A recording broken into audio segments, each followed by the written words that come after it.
Halo teman teknik, kembali lagi bersama kita di Merah Putih Engineer. Kali ini kita kedatangan tamu yang sangat spesial, yaitu alumni Prodi Arsitektur Fakultas Teknik Untak Surabaya. Yuk kita sambut Arsitek Erik Y. Ramadan STM Ars IAI. Selamat siang Selamat Mas siang, Mbak. Erik, gimana kabarnya? Alhamdulillah baik, Mbak. Kesibukannya sehari-hari apa?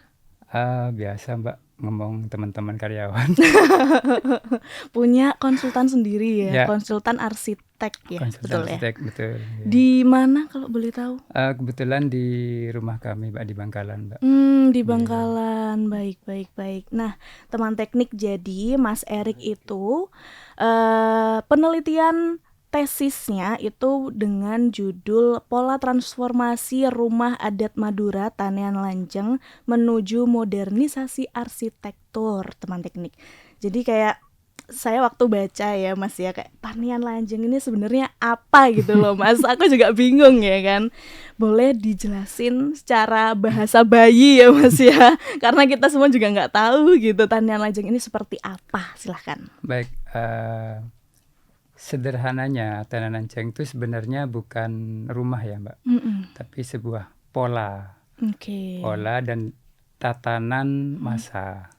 Nah, banyak teman-teman tuh yang mengatakan sebenarnya Madura ini tidak punya nama bangunannya gitu. Kalau di luar kan ada joglo ya. Tapi kalau kita nih Tanian Lanjeng ternyata bukan rumahnya, tapi adalah pola tatanannya yang memanjang dari timur ke barat gitu ya. Kemudian polanya itu justru kebalik, dari barat ke timur. Pembangunannya di rumah orang tua, rumah anak dan segala macamnya.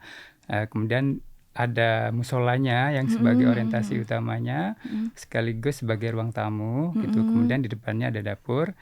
Kemudian secara tidak langsung terbentuklah Tanian Lanjeng. Tanian itu kalau bahasa ininya adalah halaman. Halaman yang memanjang kayak gitu. Jadi dengan adanya pola rumah yang kayak tadi, secara tidak langsung membentuk tanian yang memanjang. Itu simpelnya sih sebenarnya. Seperti itu. Jadi untuk pembangunannya dimulai dari dalam ya, dari belakang ke depan gitu ya. Dimulai dari rumah orang tua dulu yang namanya kalau istilah lokalnya tuh tongku. Nah, itu rumah orang tua pertama, kemudian gandeng dengan rumah anak perempuan yang pertama. Itu. Nah, setelah itu baru ke musola. Musola ini kalau orang dulu bilang sebagai ruang tamu sih sebenarnya, tapi sekaligus sebagai musola juga. Seperti itu. Baru yang lain-lainnya kayak dapur, tempat ternak kayak gitu sih. Jadi dari apa ya? Kenapa kok Mas Erik bisa mengambil judul Tanian Lanjeng ini? Apakah tidak ada pola-pola lainnya di daerah lain mungkin yang menarik perhatian Mas Erik gitu? Kenapa kok harus rumah adat Madura ini gitu? Ya, yang pertama karena saya orang Madura. Yang pertama itu. Kemudian yang kedua, perkembangan arsitektur atau Tanian Lanjeng ini seakan-akan sudah mulai ini, Mbak. Sudah mulai terlupakan lah kesan seperti itu. Tapi terlepas dari itu, penelitian saya itu mencoba untuk membandingkan apa iya sih tidak ada kembarannya yang sejaman. Ternyata setelah diteliti, Bali itu mirip sekali dengan Bangkalan. Cuman arah orientasinya berbeda. Kalau Bali ini pojok mana ya, masuk selatan, mengarah ke gunung lah pokoknya, tempat ibadahnya.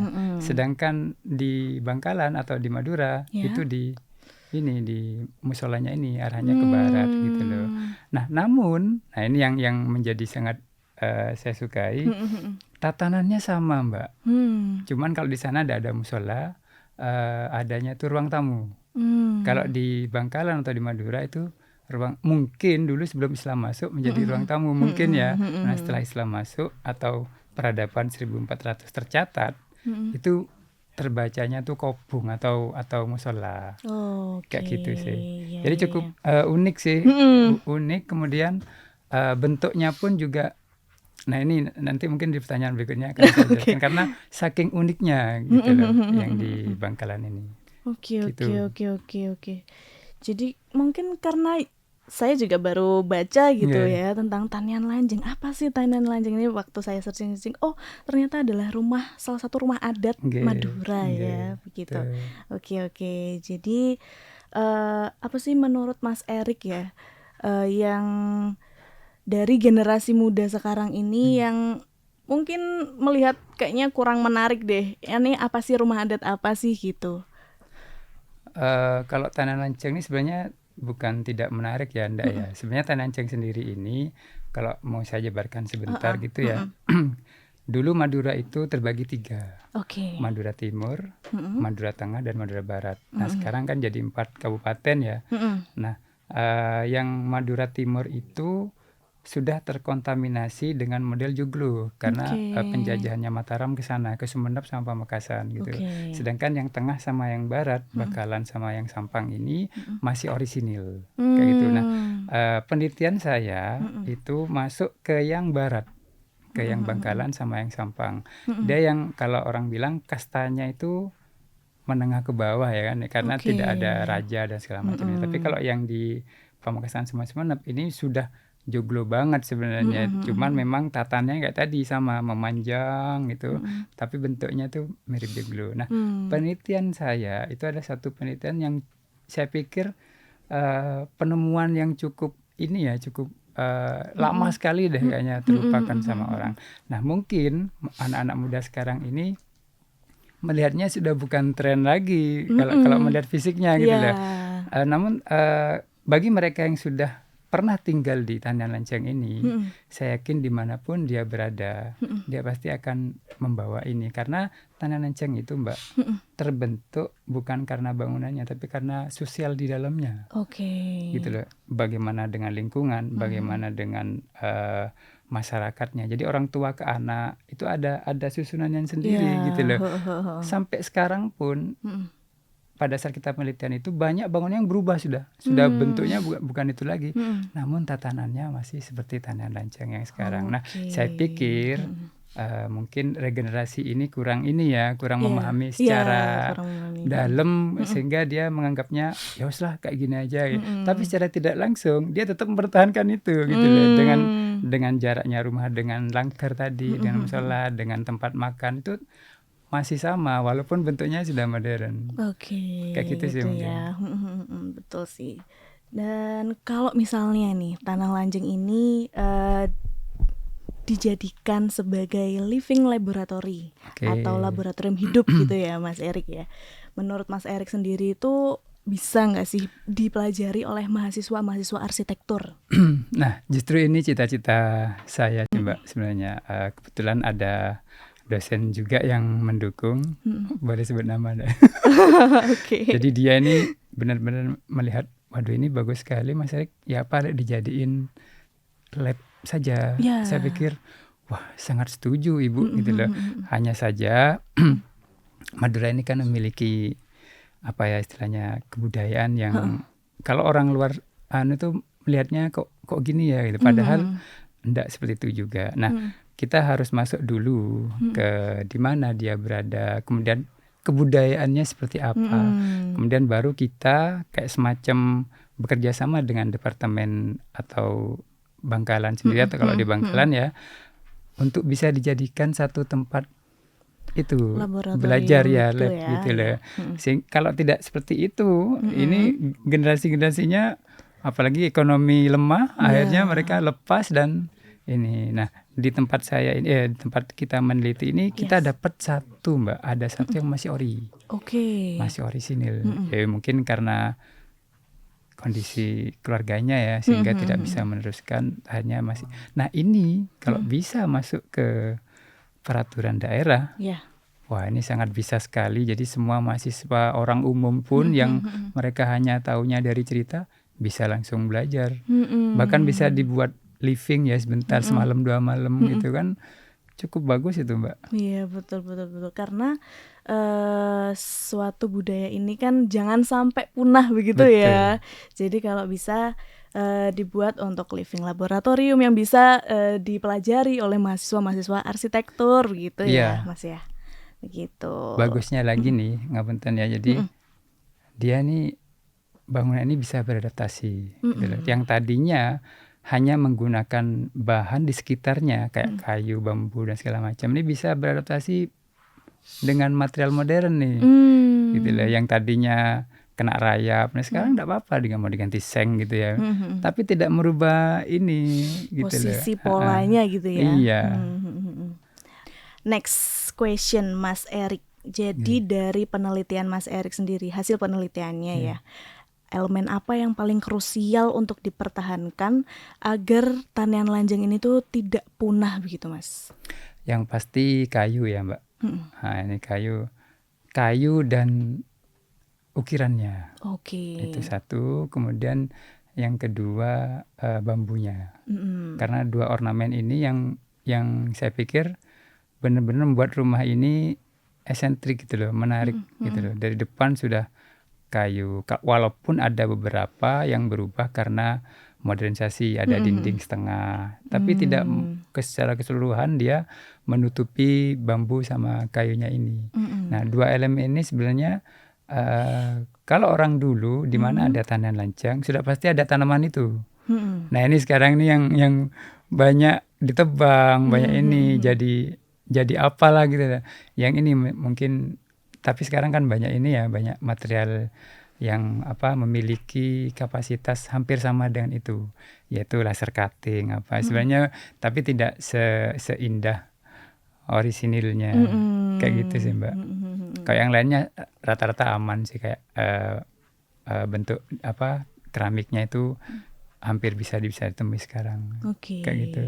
Jadi kalau ukiran-ukirannya sendiri itu apakah ada makna di balik ukiran-ukiran itu? Betul, ada. Jadi orang tua beda sendiri, anak perempuan yang belum menikah beda, yang sudah berkeluarga itu ukirannya mulai dari atas pintunya sendiri, tempat ranjangnya, tempat tidurnya itu juga, sampai ke lemarinya itu ada ukirannya itu ya? Yang kalau orang jual, orang tahu ya, dijual, ini punyanya bapak ini ya. Jadi sudah ada ciri khasnya.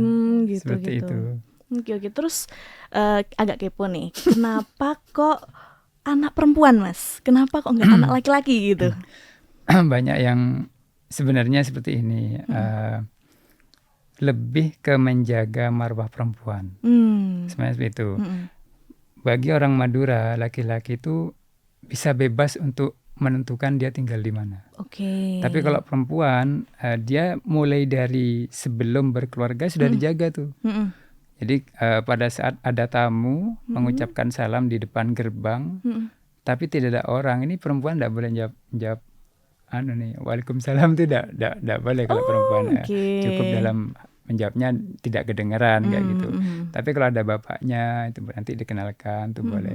Jadi sebenarnya lebih menjaga ke marwah perempuan kayak gitu. Ya. Nah, setelah mereka memiliki keluarga, monggo mau ikut suaminya boleh, mau tinggal di situ pun ya karena memang sudah boleh di situ. Kayak gitu. Jadi bukan kenapa kok karena lebih menjaga itu. Maknanya adalah menjaga marwah perempuan begitu ya. Oke, balik lagi nih Mas. Cara paling efektif buat mahasiswa arsitektur yang sekarang ini, anak-anak muda Gen Z nih ya kan, kembali tertarik untuk mempelajari budaya-budaya yang sudah ada sepertinya di Indonesia gitu dan hampir punah gitu. Gimana sih Mas? Ya itu sih sebenarnya salah satu misi kita. Jadi kita akan memperbanyak literasi ya, buku segala macam gitu, atau paper yang terkait dengan ini. Karena pada saat kita kemarin meneliti ini, itu saya pikir akan terbit sekian banyak buku untuk mendetailkannya. Apalagi teman-teman arsitektur ya, pasti akan pengen tahu pondasinya seperti apa, atapnya kayak gimana, gitu kan. Nah, dari sini mungkin tidak hanya tanaman lancang, semua tradisional, kalau ini lengkap dan linknya bisa diakses secara gratis mungkin, saya yakin mereka bisa lebih berminat gitu lah. Dan yang paling penting transformasinya. Jadi kita harus memberikan kayak semacam kisi-kisi bahwasanya rumah tradisional itu bisa bertransformasi seperti ini. Nah ini yang paling penting. Jadi tidak hanya totok gitu aja, itu kan ya mungkin buat kita apik ya, bagus gitu ya. Tapi kalau buat generasi baru yang memiliki background modern umpamanya, dia memiliki ini bangunan apa? Tapi dengan adanya satu kasus atau apa kita ambil, kita kembangkan, bertransformasi lah menjadi sebuah apa, itu kan juga bagus gitu. Akhirnya mereka memiliki, oh iya ya, ternyata kita juga bisa berawal dari sini untuk menjadikan bangunan yang modern seperti itu mungkin. Oke. Lalu sangat menarik ya Tanian Lanjeng ini ternyata gitu loh. Jadi apakah Tanian Lanjeng ini memiliki potensi Mas untuk dikenalkan di level internasional mungkin Mas? Nah itu tergantung dari sebenarnya gini ya. Kita kalau mau ngomong ke internasional, kita harus balik dulu ke kita. Kita contoh dulu ke Jepang deh ya. Jepang itu padahal cuma kayak gitu kan rumahnya. Tapi dengan membuat peraturan semuanya harus seperti itu begini. Nah itu bisa go internasional gitu. Jadi bukan menyerang kita keluarnya dulu, tapi kita prepare dulu nih Tanian Lanjeng ini ada apa, budayanya bagaimana, terutama budayanya ya, hubungan sosialnya bagaimana, kemudian sampai tercipta kayak gitu tuh bagaimana gitu loh. Kemudian baru kita istilahnya tuh diperbendaharakan, bisa lewat film, bisa lewat ini. Kalau di Jepang kan sedikit-sedikit muncullah tradisionalnya. Nah ini kalau mungkin pas cerita Bangkalan atau Madura, ayolah kita keluarkan itu. Atau di Jawa joglo, di Bali ya di Bali. Itu mungkin yang bisa nantinya secara tidak langsung orang luar, oh iya itu ternyata kita punya itu ya. Nah itu loh. Kayak Jogja sekarang kan malah menjadi terkenal ya. Bahasa medoknya itu kan gara-gara film juga sebenarnya ya. Gitu, mengangkat kayak gitu. Gitu sih. Jadi internasional tuh kita dulu benahin. Nah, setelah itu baru tunggu waktu aja. Menguatkan nilai-nilai budaya yang ada dulu nih ya kan. Betul. Gitu. Oke. Jadi untuk terakhir deh Mas. Buat mahasiswa arsitektur fokusnya nih. Mungkin ada pesan-pesan yang mau disampaikan buat adik-adik tingkatnya gitu untuk meneliti apa nih mungkin ke depannya begitu. Monggo Mas. Sebenarnya bukan pesan-pesan ya. Cuman ayo kita kembali deh ke pribadi kita sendiri sebagai orang, kalau Jawa ya ayo Madura ya. Atau apalah ya. Setelah itu baru kita dalamin. Saya itu baru kembangkan. Kita ini sudah banyak sekali desain-desain orang-orang tua kita tuh banyak sekali. Bahkan sekelas siapa itu RK Ridwan Kamil itu mengambil bentukannya tradisional. Sampai orang Belanda pun Meklempon itu yang membangun pos sarang itu ngambilnya dari tradisional kita gitu loh. Ayolah adik-adik, kembalilah dulu ke siapa jati diri kita dulu. Saya tuh baru dikembangkan sesuai dengan zaman yang kita tempatin sekarang ini. Mungkin itu Mbak. Wih, mantap sekali teman teknik ya kan, sangat menarik nih ya kan. Karena suatu budaya yang mungkin kita kayaknya asing nih sama budaya kita sendiri. Ya, betul. Loh gitu. Terima kasih banyak Mas Erik sudah berbagi cerita untuk teman-teman teknik ya kan. Juga teman-teman mahasiswa arsitektur, semangat gitu ya buat penelitiannya. Ayo kita menggali budaya-budaya Indonesia yang mungkin sedikit terlupakan gitu. Betul. Terima kasih teman teknik. Dan juga kita terima kasih kepada Warta 17 Agustus yang sudah membantu Merah Putih Engineer. Terima kasih Mas Eri. Terima kasih Mbak, sama-sama.